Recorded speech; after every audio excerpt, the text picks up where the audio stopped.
বন্ধুরা আমরা দেখতে পাই একটি ছেলে নামাজ পড়তে আসে, আর সে নামাজ পড়তে আসেই দুর্ঘটনা ঘটায়। পরে বলে, হাই কপাল, এটা কি হলো। এবার যায় আবার অজু করতে।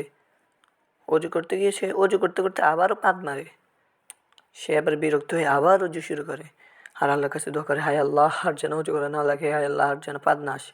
সে দোয়া করতে করতে আবারও পানে দোয়ার মাঝখানে পাদ মারে।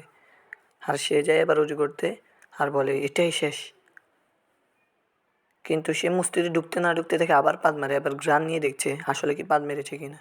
পরে দেখে না, তার সন্দেহ ঠিক, আবার পাদ মেরেছে। এবার একটু বিরক্ত হয় আর বলে, হায় হায়, কালকে বেশি বিরিয়ানি খাওয়াটা ঠিক হয়নি। আর এখানে আসি বলে, যদি থাকে নসিবে পাদ আপনা আপনি আসিবে। এ কথা বলি সে মসজিদে যায়, আর মসজিদে গিয়ে দেখে যে নামাজও শেষ।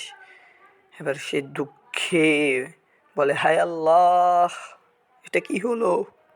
বন্ধুরা, এরকম মজার মজার কার্টুন দেখতে চাইলে আমার চ্যানেলটিকে অবশ্যই সাবস্ক্রাইব